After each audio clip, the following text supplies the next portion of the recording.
there either. Yeah, see, he is directly trying to replace Miracle right here. So I'm not sure if they're going to keep this dynamic. It's always kind of interesting. Do you put Mind Control in an awkward position here, which is certainly in an awkward position against Hellbear Smashers? They go for the early 5-man movement out the Brambles, trying to create some cover, but Gilger does get the toss back and quickly surround Mind Control, and that'll be it. Ace gets the first blood. Love that from Hellbear Smashers. Yeah, they're 0-4, but they've been competitive. They took a game off of OG. They took a game off of Secret. They are no slouches, and this win keeps them in contention to stay in this upper division. I like that you come out, get the first blood, get some confidence. No, absolutely. Hellbear Smashers, they've got everything to be able to win, and this is the best opportunity for you to be able to take it too. So feels like that combination of things, it almost feels like Hellbear Smashers might end up being the favored team in this, as Smashers do manage to get not only that first blood, but also 3 bounty runes. So nice big gold lead for them already. And I gotta say, I mean, their draft is pretty solid. There's a reason the panel was favoring them. The Troll ult with AA ult does work a bit weird. You know, Troll can still be ulted by Axe and killed through his ultimate, but he doesn't shatter.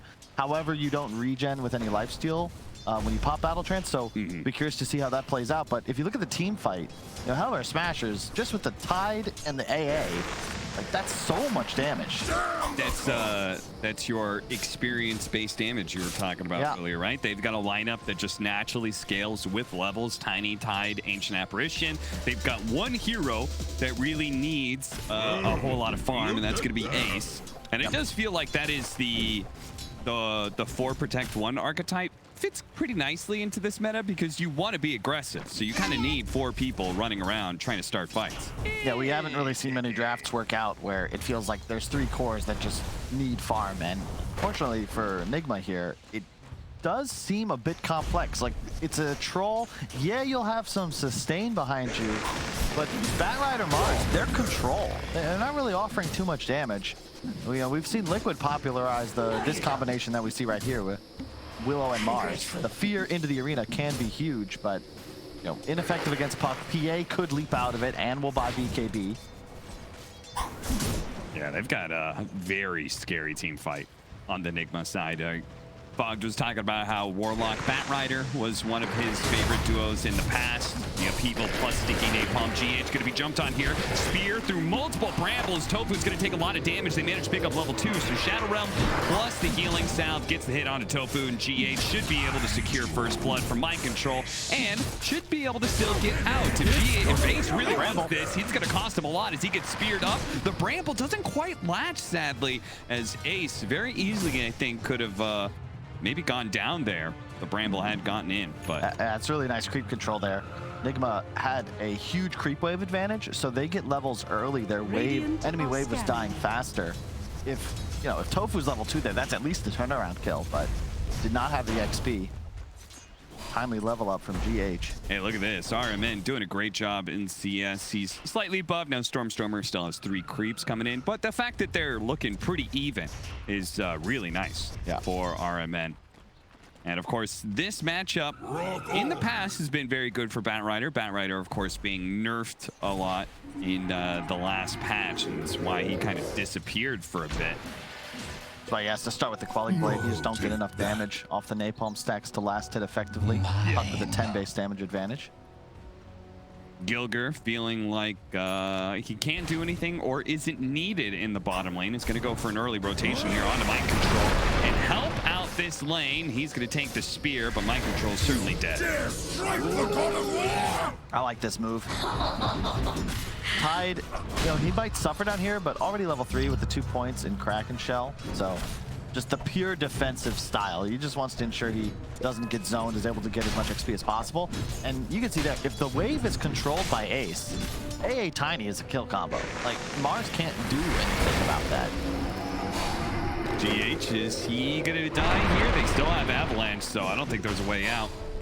He's got no more healing salves. He wakes up the neutrals. Tofu trying to aggro it, but Gilger times his last hit nicely and is going to be moving over to try and secure the runes here. Take it away from RMN. There goes that water rune. So nicely done, RMN. Not having a real refill on the bottle may actually make a huge difference here. Yeah, that's huge. Because RMN, oh no. Yeah. Speaking of bottle refills, yeah.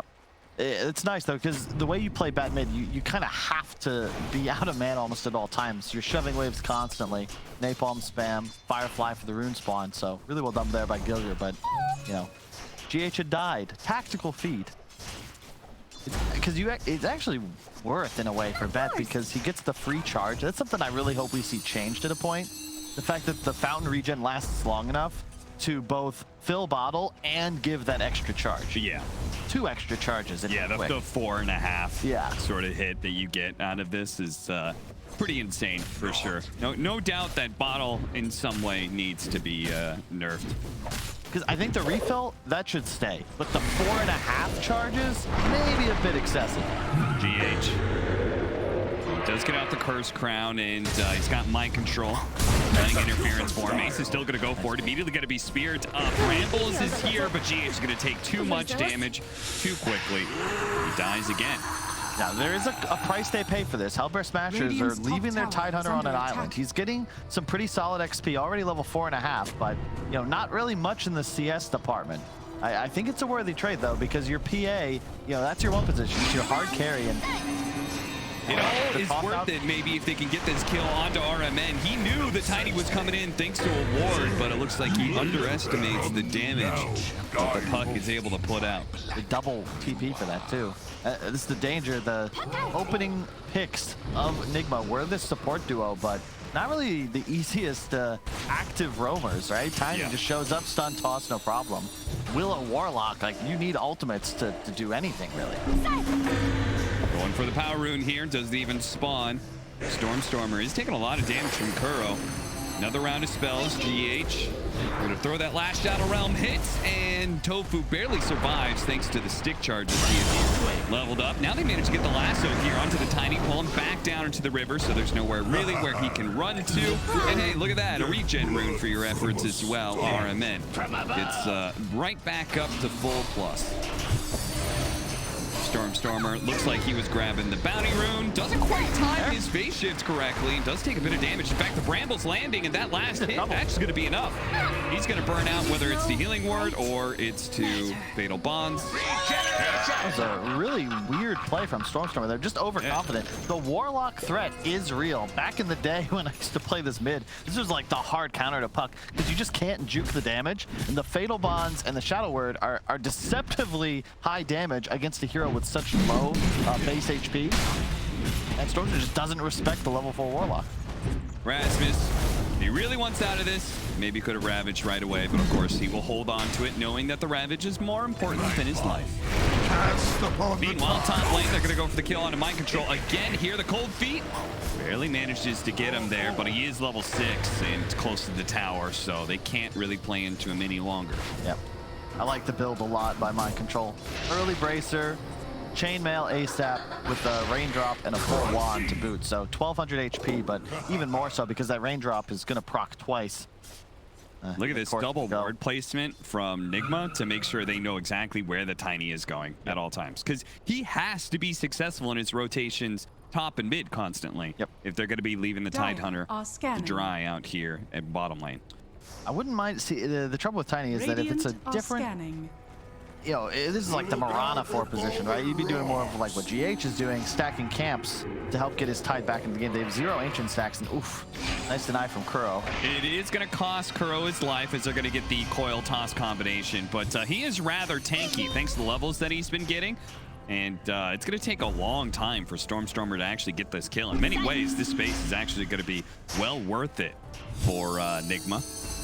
There's the orb barely landing, but he's got another round of this. Boy, this is really costing them a lot of space. But at the same time, it looks like they may actually kill RMN. He barely managed to get the lasso to pull him back in. Ace throws out the dagger, try and finish him off, but he's still not dead. He has to jump into tower range to be able to get him. A crit will finish him off. Tofu now running out, does have the cold feet to ensure that GH does not feel comfortable diving that tower. So the space is in some way taken away by the fact that RMN dies to Ace. Why is Ace mid anyway? Nice rotate. You can't stay top alone against the Mars. It's very scary. Yeah. He is level 7 with Arena active, and it's just time to ditch that area of the map. ILTW also showed up mid trying to get a little active. Well done by Kuro there. Again, Nigma really good about this. They're always buying raindrops against Puck. It's so value in this game. You saw 2 orbs just having the full damage negated. Not full from the spell, but the maximum block. One of the most value items in Dota 2. I think a lot of the top tier teams have been doing these swaps lately. Yep. It's the mid laner swapping to a side lane. Because he's strong, he can be in a more dangerous lane and have an impact. And then you give your carry the mid lane, which is hard to be able to gank.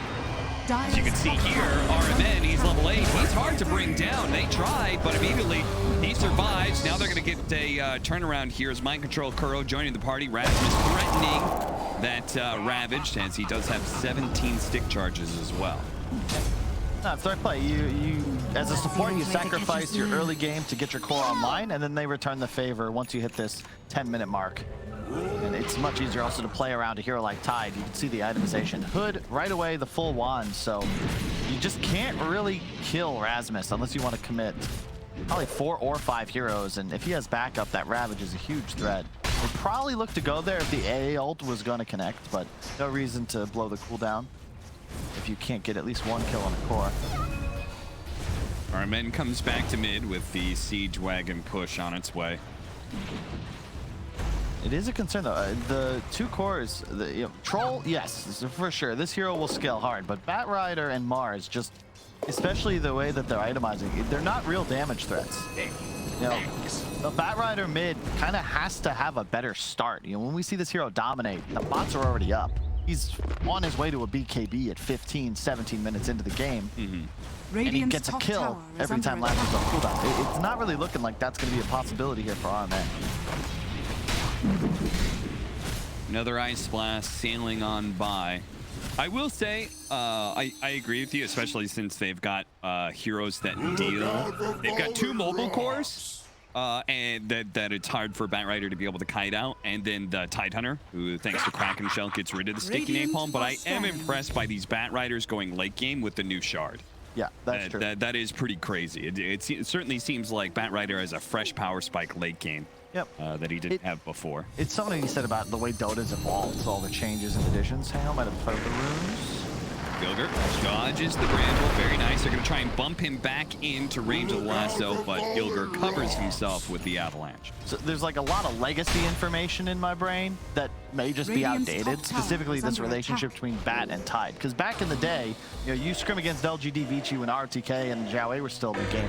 They would first 2 a Tide into your Bat, no problem. And they saw it as a hard counter. Yeah. I think that's still the case. But to your point, maybe Bat later on, you just have so much damage amplified from your shard. Tides isn't quite as good, although I have seen it used by Monkey's Row because it does reduce tower damage on the Tide shard. It's really cool. Yeah. But it's viable, I don't know.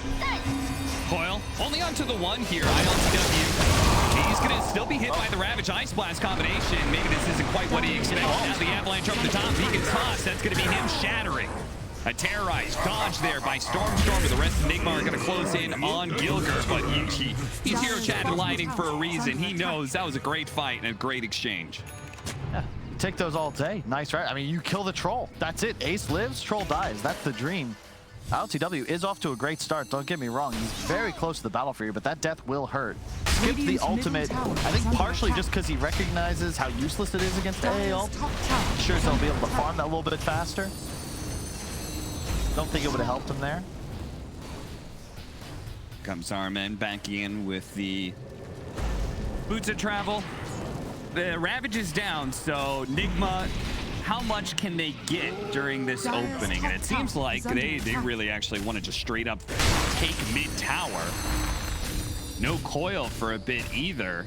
It's still going to be difficult. And rather dangerous once they start taking more and more damage from the tower. I love this from Hellbear. They just bring the whole squad. You want to push this lane? You're gonna have to dive. Yeah, you don't have Ravage, but Rasmus is, you know, serving as an offensive lineman for his stack. You can't really go on Tide. This is the Dota mistake 101.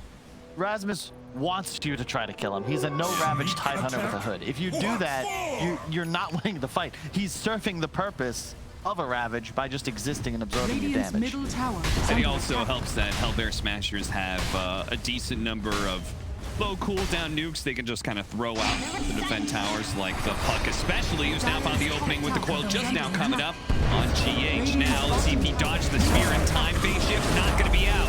He gets speared. He gets stuck to the wall, still not dead. Will manage to get off an orb, jumps a little farther away, but the last hit from RMN is here. So he keeps on pursuit. He sees Gilger. Kuro's Golem leading the way. He'll try and slow him down. Gilger does have Avalanche, which he can slow down RMN, but RMN may feel bold enough to keep it going. Man, he's so slow. Cold Feet not quite there. Now he's going to toss him over to Ace, and Ace is actually going to be the one last. So if they're pulled together on this Firefly, Ace is still alive, but the TP actually getting canceled there by the spear, and RMN gets the double kill, all thanks to Gilger's alley-oop. He took the hit. Thanks, Gilger, for that one. Nigma do close in with GH mind control to ensure this team fight. Oh, they're going to go for the Ravage, but it's just the two of them. They really want this kill into RMN. The spear goes out. They only get the one kill out of this one, but it is a killing spree collected. That is huge, though. ILTW put in so much work. His squad just pretty much won a team fight without him. He killed top tower, farmed a couple, I think 4 or 5 creep waves top, through the jungle, now to mid, no Ravage, so you're probably going to be able to push this mid tier 1 as well. And Ace dies. But this is a huge lead now. LTW is taking on the game. He's a full Claymore ahead of the PA. Has the Battle Fury complete. Tofu caught out here. Trying to get a little vision. Fortunately, Ace does actually clean up the kill on GH rather quickly. Radiant structures are They got the tower. Nigma, they should be plenty happy with this. Under attack. And indeed, they'll back up. So just the net worth exchange there, fantastic for Nigma. But now you add in the fact that they've got this really nice map control. They took the enemy mid tower while still keeping their own. Cooldowns are still up for a little while on the Ravage and such. These are all fantastic things. You can see ILTW and his tip to RMN. He is very happy with the space he's gotten. He's 2,000 net worth ahead of Ace. He's a Yasha plus ahead. Like, he still doesn't have a Battle Fury up on Ace. So every minute that we see this disparity, that's an extra 200, 300 GPM the troll has as an advantage. That'll be reflected in the XP gained as well.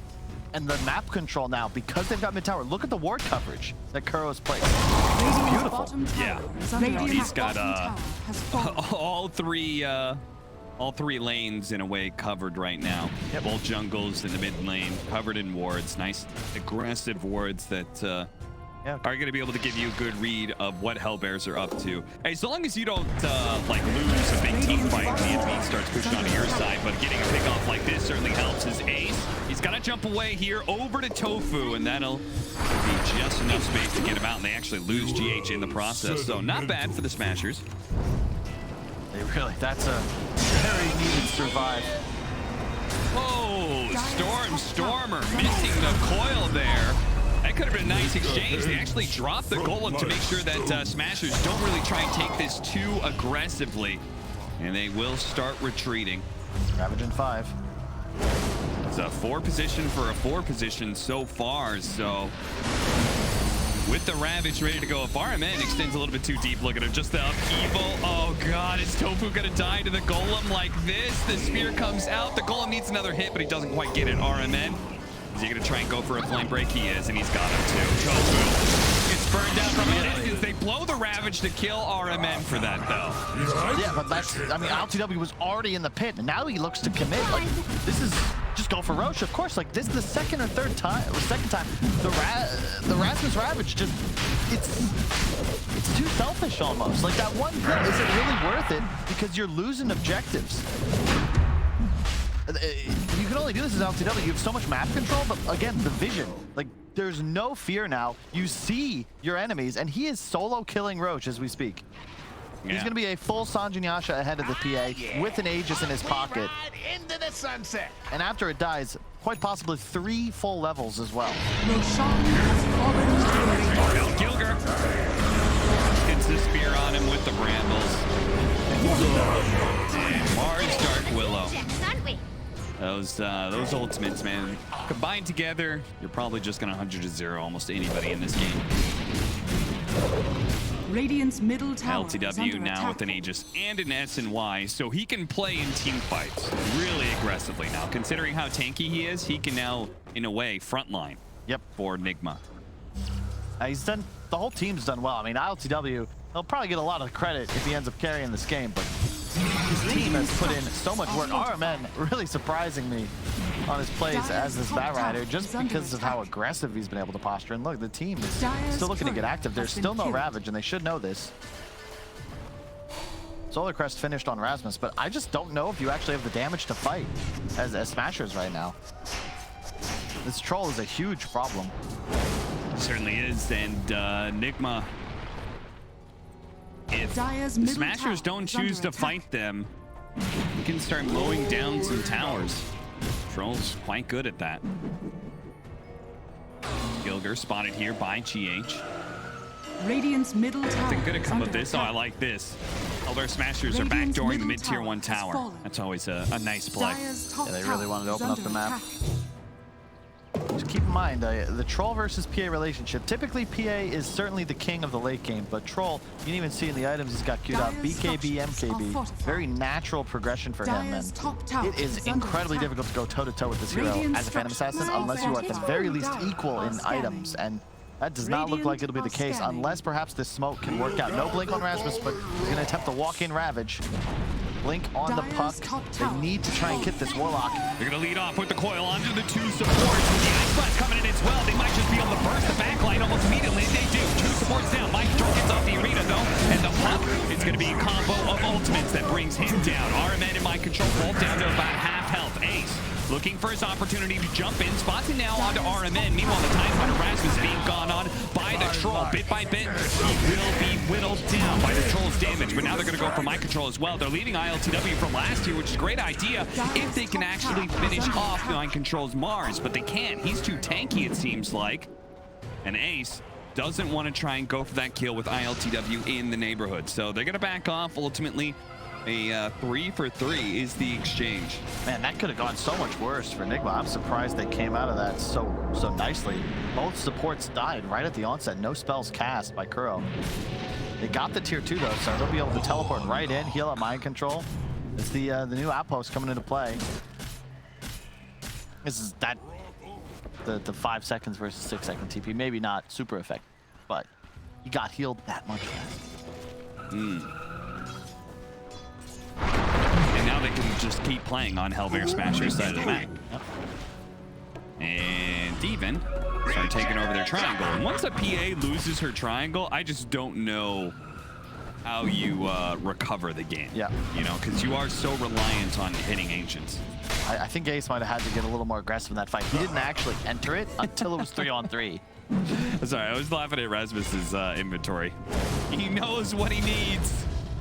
And it's one item and one item alone. A blink dagger for him. Looks like Tofu. He's very dead. His Gilger, yeah, Gilger's gonna be caught out as well. Both the supports getting picked just outside of their base. There's nowhere for them to move. Nigma, they're just kind of a wall. It just faded, but there was a ward on the high ground by top outpost in Dire Jungle.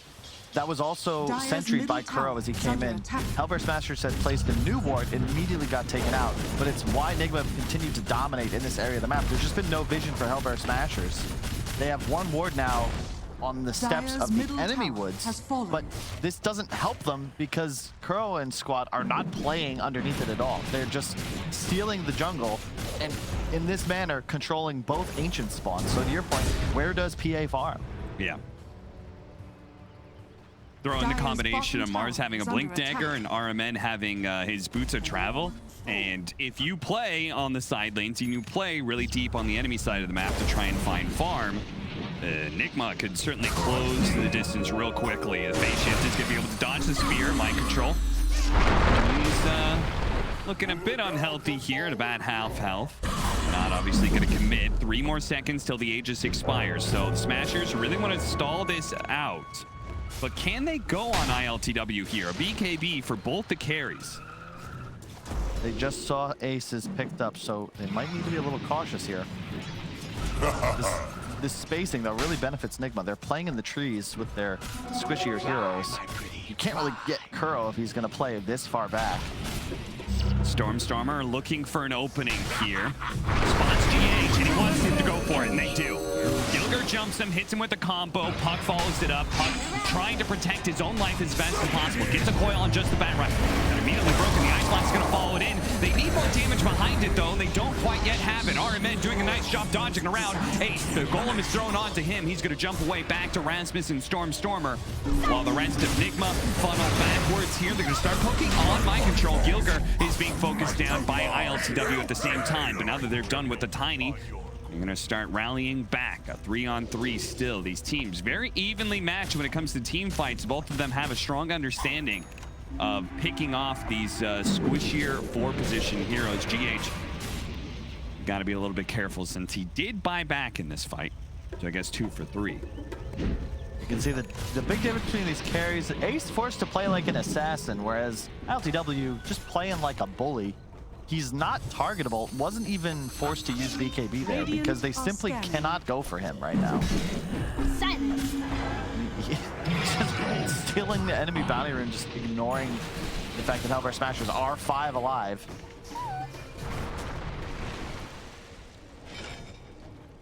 Really nice placement. They're just going to continue to apply this pressure. And he's going to be able to naturally progress into an MKB. So the PA feels like you are answered for the next like 10 minutes. Yep. Probably maybe if we survive for another 15, then the PA starts becoming a big enough threat to some of these other heroes. But Dara, he jumps in big time to be able to go for the Ancient Apparition, but he immediately gets turned around on by the Smashers. Nigma are going to use that BKB on ILTW to TP home, and Kuro looks like he's far enough back. Kuro has a refresher in 500 gold. Yeah, and maybe a little bit more, though, as Smashers are still trying to catch up to. Oh, my God.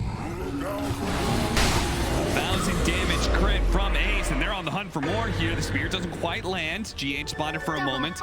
Gilger, dagger up, another avalanche. A toss coming in soon. Shadowrun just came back up, so he's not going to be tossed here.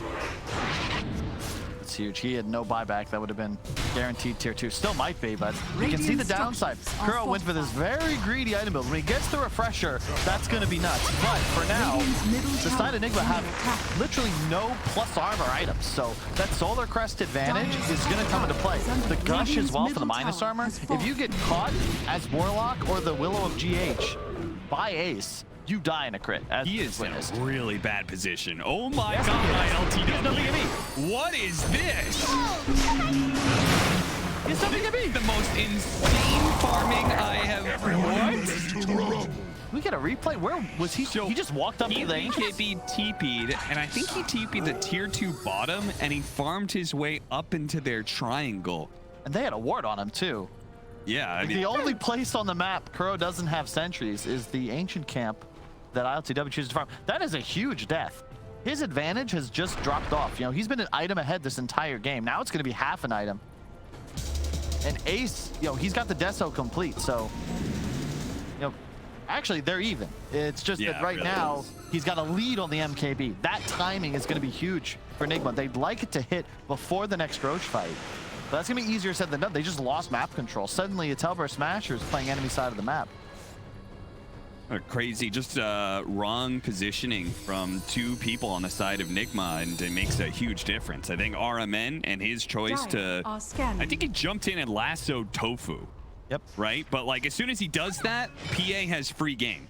Right? And part of the success of team fights that Nigma has been the troll being on the front line. They're going to be able to grab Gilger here. They're trying to blow him up. He's not quite inside the wall, but he should still die here. But at the same time, Stormer's in deep. Uh-oh, he ran into a bramble. Almost gets hit by the goal, but fortunately he phase shifts it, jumps over to his orb, but he's still caught. Nigma. What? This time it's the Hellfire Smashers who get like way too aggressive, and Nigma finds a great opening into Roche. What the hell? How did that happen, Cap? It's a 4-on-5. There's no troll. The enemy network, the highest net worth by far, is dead. Roche is now spawned. You have Ravage. Do we have buybacks on these heroes? Stormstormer, yes. Gilger, no. You're just gonna give up the Roche? Yeah, I mean, Hellbear Smashers just were not ready for a fight. I think Icebox is gonna come in, but the PA is a little bit too far away. In fact, he's been hit by a Brambles here. Maybe forced to use his first BKB to try and TP out. There is no lasso for a second here for the Bad Rides, but it may not be needed. They managed to get the chain gun onto it. The Ravage are gonna go down. BKB and a blink strike away, but that's not the way you wanted to use your combination there. Just to retreat to save your carry, but still lose your Tide Hunter in the process. Nigma, all right, the game's fully swung back into their favor. What? Radiant's That's middle just tower is nuts. under They just attack. gave away. They were gonna have such an insane timing. PA just hit level 20. He has the Deso for 7 minus armor, his talent for 3. They would have no armor items. Kuro 7, Willow of GH 5, 15 on the Batrider. These heroes are going to explode in the duration of a Ravage, but now they don't have it. Now they're playing into Aegis. 663 gold for dewarding. Nicely done by Kuro. They just Had a gave up. great read. What were they doing over there? Are fortified. I don't know. There's just a lot of weird mispositionings happening. I think both teams are underestimating the potential of the other team to be aggressive on them. And now Ace doesn't have a BKB for 15 seconds. They need the puck, Blink Strike, to be able to jump over, and Stormer does give it to him. Ace, he's running himself out of here, but Stormer is going to get caught in the process. And Mind Control may get burned out, but Ace, RMN spots him. He's going to be hit by another Blink Strike. You got a BKB! Oh, he had it. He didn't. I think he gave up in like literally the last second. RMN He was not spamming it. Is that Miracle or is this RMN? Because all of a sudden the Batrider is just winning the game for his boys. You know what's funny is that like there's so many like okay, that fighting triangle where Hellbear Smashers is not well prepared. They get caught. That leads into Roshan being taken. That Roshan is a shard. So the Batrider picks up the shard. That's how he ends up killing the PA. It's like these things can snowball rather heavily. Middle barracks are under So he now doesn't have to buy a shard. He can instead buy a BKB cap. Suddenly the Ravage is ineffective, and he's going to be gunning. That's 2 racks. Like, I actually, is that just GG? It's close enough. They're going to hold out because they've got a PA, right? They've got a PA. They've got tier 1 and tier 2 still up in the bottom lane. But their whole timing just disappeared. Suddenly, everybody on the Radiant team now has a bonus 2,000 gold. That's a plate mail on the Mars. It's going to be an Aeon disc soon on GH. It was 24-20. Hellbear Smashers had a lead. Radiant's top tower And then, is under attack. man, just, I don't know. I guess by now, I should have learned to buy the dip, but I cannot believe that they turned this around. Yeah. Fistful of sand.